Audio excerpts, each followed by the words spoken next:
Hi, this is Cam with the West Central Montana Avalanche Center. Today we are down in the Southern Bitterroots at upper elevation. So we've got a pretty good idea from previous field days what's been going on those north aspects with that buried snow from November, that deep facets. But what we haven't had a good grasp on is, as we move around the compass, what's going on the more south and west aspects. So right now we're on a southwest aspect, upper elevation, and we found a pocket of some of that old November snow. Like we've mentioned in the advisory, there's not a continuous layer of that deep buried facets on those southern aspects, but there are pockets, especially in the more sheltered or shaded terrain. And this is a good example of what's going on in these areas. So we've got significantly less snow. We've only got about 2 feet of snow, and right about here, so we got about 6 inches of those buried facets, and on top of that, only about a foot and a half deep slab.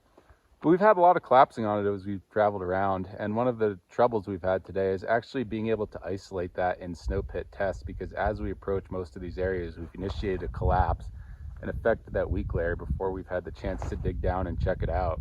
So that tells us that that layer is reactive, and although any avalanche triggered in these areas is going to be smaller than on those north aspects, there's still really shallow coverage, and it will still probably be a pretty traumatic ride, even if you're just involved in a small avalanche.